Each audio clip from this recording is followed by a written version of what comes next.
Hello friends. अगर आप investment करते हो या करना चाहते हो तो आपके मन में ये डाउट ज़रूर आता होगा कि मैं मेरे इन्वेस्टमेंट के लिए स्टॉक कैसे फाइंड करूं। मेरे पास भी बहुत डीएम आते हैं कि आप लोगों के लिए स्टॉक कैसे फाइंड करते हो, वो सिखाओ। तो आज मैं आपको यही सिखाने वाला हूँ। यूट्यूब पे हज़ारों वीडियो मिल जाएंगे आपको, पर ये वीडियो देखने के बाद आपको और कोई वीडियो देखने की ज़रूरत नहीं पड़ेगी। तो अब हम समझते हैं लेंसर को। बीएससी का ये स्टॉक है। काफ़ी टाइम से ये स्टॉक मेरे रेडार पर है और अब मुझे ये अच्छा लग रहा है इन्वेस्टमेंट के लिए। तो चार्ट पे चलते हैं। एक प्रो टिप आप सबके लिए कि कभी भी अगर आप कोई स्टॉक को स्कैन कर रहे हो तो आप उसके हर एक टाइम फ्रेम पे करेक्शन, इससे आपका उस स्टॉक के ऊपर पूरा व्यू भी क्लियर रहेगा और आप समझ पाओगे कि पहले इसमें क्या हुआ था और अब इसमें क्या क्या होने की प्रोबेबिलिटीज है। तो अब हम समझते हैं। ईयरली टाइम फ्रेम पे मैंने ये चार्ट ओपन किया है। अगर हम देखें तो प्राइस 2016 में इसका आईपीओ होता है और प्राइस ओपन होती है। तो हम कह सकते हैं कि यहाँ पे काइंड ऑफ एक डिमांड जोन बन चुका है। प्राइस ऊपर जाती है, यहाँ से नीचे आती है और हमें 2020 में इस जोन में एंट्री मिलती है और फिर प्राइस में एक मूव आता है। देखते हैं कि यहाँ पे एक सप्लाई जोन भी बना हुआ है।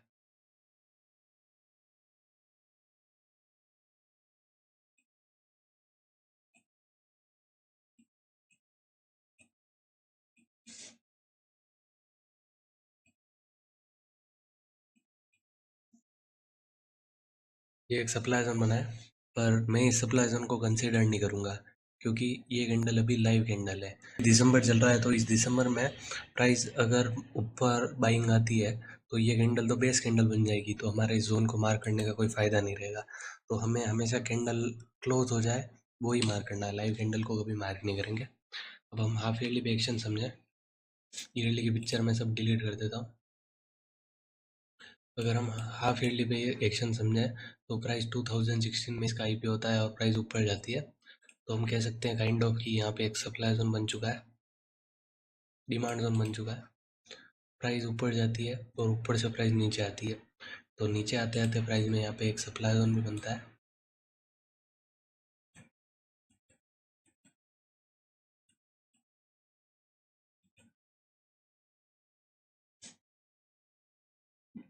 प्राइस आती है, इस डिमांड जोन में एंट्री मिलती है और थोड़ा सा यहाँ पे देखो प्राइस ऊपर भी गई है। अगले अगले कैंडल में प्राइस गैप अप ओपन होती है और यहाँ से इतना मूव देती है और इस सप्लाई जोन में प्राइस जाके अगेन नीचे आती है और नीचे थोड़ा इस जोन हाफ ईयरली के जोन में डीप में आके प्राइस अगेन मूव देती है। अब हमें यहाँ पे एक बात समझने जैसी है कि प्राइस ऊपर से नीचे आती है, ये सप्लाई जोन बनाती है और प्राइस यहाँ से इस सप्लाई जोन को टेस्ट कर देती है। तो अब हम से ये समझ सकते हैं कि प्राइस में अब कुछ रोकने के लिए पीछे है नहीं, तो इसीलिए अगले टाइम ये जोन ब्रेक हो जाता है। अब हम और समझें तो ऊपर जाते जाते प्राइस में एक ये डिमांड जोन भी बनता है।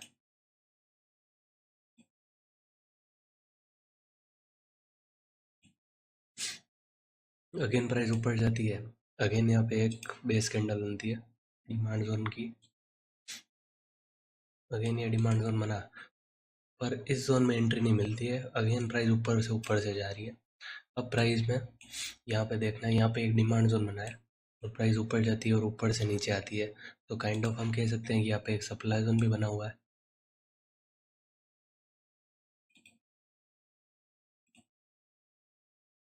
ये सप्लाई जोन भी बना हुआ है, इसको मैं वाइट कलर कर देता हूँ।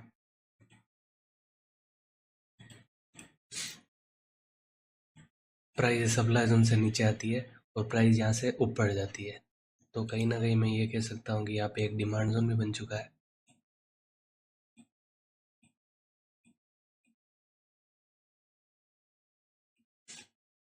प्राइस ऊपर जाती है। यहाँ पे भी एक बात है कि अगर यहाँ पे बाइंग प्रेशर इतना ही स्ट्रॉन्ग था तो क्या ये जोन इसको हाफ ईयरली के जोन को ब्रेक नहीं कर सकती थी। Price price all time high जाती है और प्राइस ऊपर से मतलब ऊपर इतनी जाती है पर बाहर यहाँ पे सस्टेन नहीं कर पा रहे हैं।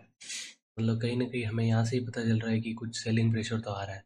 अगेन वही होता है, प्राइस यहाँ पे सेम जगह ओपन होती है और प्राइस ऊपर जाती है, ऑल टाइम हाई जाके बाहर सस्टेन नहीं कर पा रहे हैं प्राइस को। और at the end selling pressure आता है और प्राइस एकदम पूरी ये ग्रीन कैंडल बन रही थी, वो पूरी कैंडल रेड बन जाती है। हमें यहाँ पे पता चल गया था कि बायर सस्टेन नहीं कर पा रहा, तो कहीं ना कहीं हमें यहीं पे पता चल गया था कि हमें ये जोन ट्रेड नहीं करना चाहिए। और भी मैं आपको अच्छे से समझा दूंगा कि ये जोन ब्रेक क्यों हुआ है छोटे टाइम फ्रेम पे। ठीक है, ये मैं इसे मार्क कर देता हूँ। अभी हम इस जोन की बात कर रहे हैं, इस जोन में प्राइस आई है।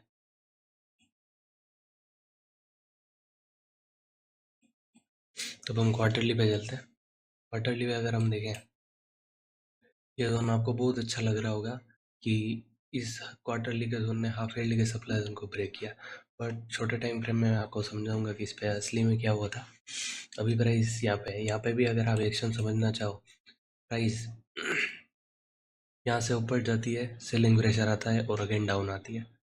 अगेन यहाँ पे भी वही होता है, प्राइस ऊपर जाती है, सेलिंग प्रेशर आता है, प्राइस डाउन आती है। अगेन यहाँ पे भी यही होता है, प्राइस ऊपर जाती है, सेलिंग प्रेशर, मतलब कहीं ना कहीं हम यहाँ पे देख सकते हैं कि सेलिंग तो आ रही है, जो कि बायर को ऊपर रो वो सस्टेन नहीं करने दे पा रही। लेकिन अचानक क्या होता है, बायर्स स्ट्रॉन्ग हो जाते हैं और प्राइस को इतना ऊपर लेके जाते हैं। मतलब कहीं ना कहीं हम कह सकते हैं कि यहाँ पे एक अच्छा खासा बाइंग प्रेशर आया था, सेलर से भी ज़्यादा। तो अभी प्राइस इसी जोन में आई है।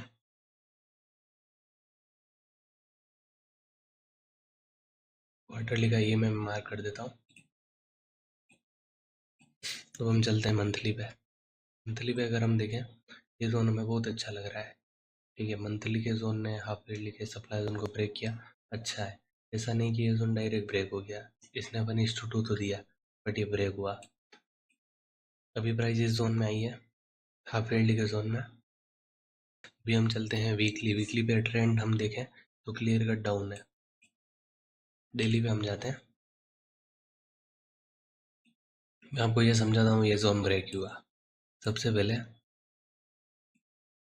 अगर आप देखो तो यहाँ पे कोई ढंग की स्ट्रक्चर ही नहीं थी इसमें, सब गार्बेज एरिया था, पूरा गार्बेज एरिया। ठीक है, और दूसरी बात, कभी भी प्राइस इतना ऊपर से आती है, ठीक है, प्राइस ये ऑलमोस्ट 61% का यहाँ पे करेक्शन हुआ था और प्राइस इस जोन में आई थी। तो हम इतना ऊपर से अगर प्राइस आ रही है तो हम ऐसे डायरेक्ट ट्रेड तो नहीं कर सकते, क्योंकि क्या पता और जोन ब्रेक हो जाए और हमारा स्टॉप लॉस हो जाए। तो इसलिए हम एक कन्फर्मेशन एंट्री प्लान करते हैं। कन्फर्मेशन एंट्री में समझाता हूँ कि क्या करना पड़ता है इसमें। कन्फर्मेशन एंट्री में अगर प्राइस ऊपर से आती है, ऑलमोस्ट 30 to 40% करेक्शन प्राइस में आता है और प्राइस अपने जोन में आती है, तो प्राइस में एक मूव आता है। ठीक है, और अगर वो मूव पीछे किसी सप्लाई जोन को ब्रेक कर अच्छे सप्लाई जोन को ब्रेक करता है और प्राइस अगेन उस जोन में आती है, तो हम यहाँ पे ट्रेड करते हैं।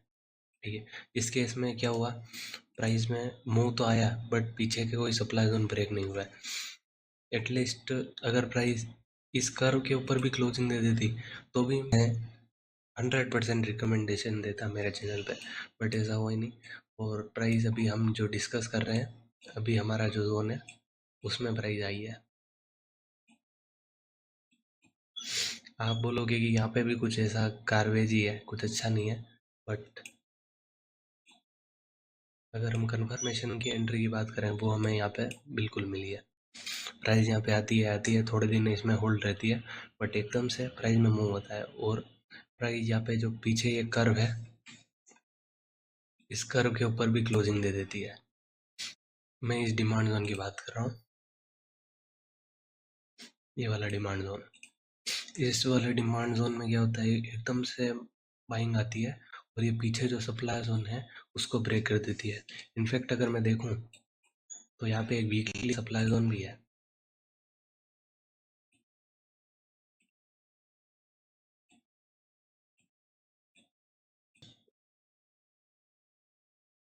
मतलब एक डेली के जोन ने वीकली के सप्लाई जोन को ब्रेक किया, तो हम कहीं ना कहीं कह सकते हैं यहाँ पे अब बाइंग शुरू हो गई है। और अगेन प्राइस जब इस जोन में आती है, आप बोलोगे कि यहाँ एंट्री क्यों नहीं दी, तो यहाँ पे प्रॉपर एंट्री इसमें प्राइस आप लो देखना, प्राइस ने इसमें एंट्री दी नहीं। ठीक है, प्राइस एंट्री इसमें यहाँ पे मिलती है और यहीं कहीं मैंने मेरे चैनल पे कॉल दी थी कि लेंसर मुझे अच्छा लग रहा है और ये मल्टीबैगर स्टॉक बन सकता है। मल्टीबैगर स्टॉक मतलब कम टाइम में ज़्यादा रिटर्न देने वाला स्टॉक बन सकता है। अगर अब देखें कि इसमें हम टारगेट की बात करें, टारगेट क्या रख सकते हैं, तो हम अगर ईयरली पे कुछ भी नहीं है, हाफ ईयरली पे भी कुछ भी, क्वार्टरली पे अगर हम देखें तो एक ये सप्लाई जोन बना हुआ है।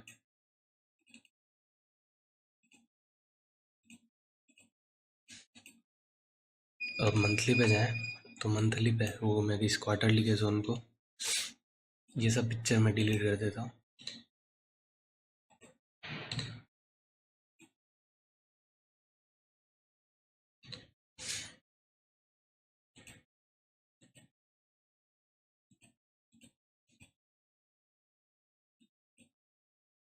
क्वार्टरली का इस जोन है, इसको मैं वाइट कर रहा हूँ।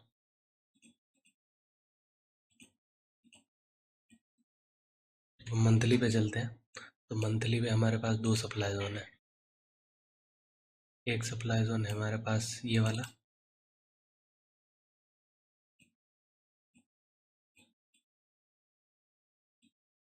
एक सप्लाई जोन है हमारे पास ये वाला, और एक सप्लाई जोन है हमारे पास ये वाला।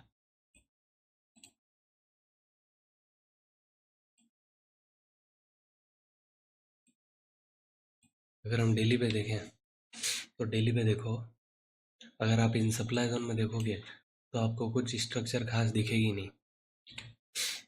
ये जोन इससे टेस्टेड है, सब एक दूसरे से टेस्ट हो रहे हैं, तो मुझे ऐसा ये पूरा स्ट्रक्चर ही गार्बेज स्ट्रक्चर है। ये पूरा स्ट्रक्चर है वो गार्बेज स्ट्रक्चर लग रहा है, मुझे कुछ अच्छा स्ट्रक्चर नहीं लग रहा है। अगर आप इस जोन में बात करो, इस जोन में भी देख लो, यहाँ पे कोई अच्छा स्ट्रक्चर आपको नहीं दिख रहा है, सब जगह कचरा ही कचरा है। अगर मैं ऊपर की बात करूँ तो देखना आप, यहाँ पे ये जोन बना, ये इससे टेस्ट है, ये इससे टेस्ट है, ये इससे टेस्ट है। मतलब यहाँ पे भी कुछ ऐसा खास स्ट्रक्चर नहीं है, बट यहाँ पे एक पॉइंट है कुछ यहाँ पे,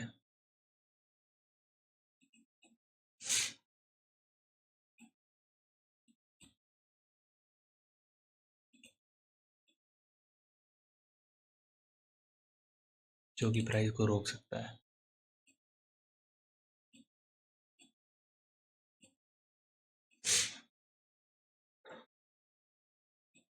अभी हम रिसेंट देखें कि क्या क्या हो सकता है प्राइस में। एक तो यहाँ पे सप्लाई जोन बना है,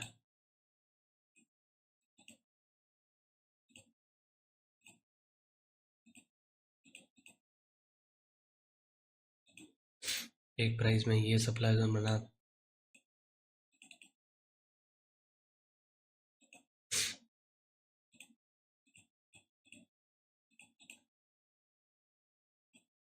और एक प्राइस में ये सप्लाई जोन बना।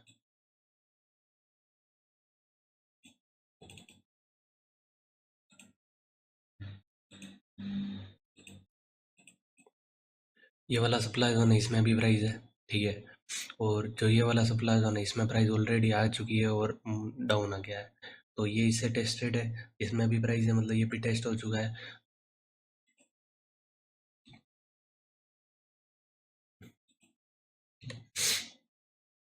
तो ये दोनों जोन तो अब नहीं रोकेंगे, प्राइस में अब मूव आएगा और प्राइस इस सप्लाई जोन में जाएगी। ये अब प्राइस अगर हाफ ईयरली के जोन से चल रही है तो इन ये डेली के जोन भी ज़्यादा बिल्कुल रोक भी नहीं पाएंगे। ऐसा नहीं कि मैंने बोल दिया और आपने ट्रेड कर दिया, वैसा कुछ नहीं करना है। अगर आपको भी आपकी रिसर्च परमिट कर रही है कि हाँ मुझे भी ये जोन अच्छा लग रहा है, तो आप ज़रूर ट्रेड कर सकते हो। बस आपकी डीप स्टडी हो, आपका हार्ड वर्क हो, तो ही आप ऐसे ट्रेड करना, बाकी ऐसे नहीं कि मैंने बोल दिया और आपने ट्रेड कर दिया। मेरे वीडियो का वो मोटिव नहीं था कि आप ऐसे मैं बोलूँ और बाय कर दो, वैसा कुछ नहीं करना है। ये सिर्फ आपकी स्टडी के लिए है। अगर आपको भी वही लग रहा है जो मेरी स्टडी जो कह रही है वही आपकी स्टडी अगर कह रही हो, तो आप वो ट्रेड कर सकते हो। वो आपकी मर्जी की आप यहाँ ट्रेड करो, या फिर आप ऐसे एक और किंडल बनने दो, आप और कंफर्मेशन चाहते हो और आप यहाँ पे किसी एक और कैंडल बनने दो, तो प्राइस अगेन इस जोन में है, तो आप यहाँ पे भी ट्रेड कर सकते हो। वो सब आपके ऊपर है कि आप उसे किस तरीके से, आपका ट्रेडिंग स्टाइल क्या कहता है, किस हिसाब से आप ट्रेड कर सकते हो। अगर आप टारगेट की बात करो तो मैं लॉन्ग टर्म का टारगेट एटलीस्ट 86 तक मैं मान के चल रहा हूँ। मुझे लगता है कि 88 तक प्राइस को जाना चाहिए, उससे पहले ऊपर कोई रोकने के लिए नहीं है। ऐसा नहीं कि मंथली के ज़ोन डायरेक्ट ऐसे ब्रेक हो जाएँगे, वैसा नहीं होगा, बट थोड़े बहुत डाउन हो आएगा, लेकिन ये ज़्यादा टाइम तक रोक नहीं पाएँगे इस प्राइस को, ऊपर जाने से ज़्यादा टाइम तक रोक नहीं पाएँगे। अगर आप ऐसा सोचो कि नहीं मुझे शॉर्ट टर्म के लिए ट्रेड करनी हो, तो आप या तो इस ज़ोन में आए प्राइस और आप कंफर्मेशन लो और यहाँ पे ट्रेड करो, तो आप इस क्वार्टरली ईएमए तक का टारगेट रख सकते हो। बाकी बाकी लॉन्ग का व्यू मेरा क्लियर है, 87 तक प्राइस को जाना चाहिए। होप ये वीडियो आपके लिए हेल्पफुल रहा होगा, तो लाइक शेयर कमेंट ज़रूर करना ताकि मुझे भी ऐसा मोटिवेशन मिलता रहे। Thanks for watching.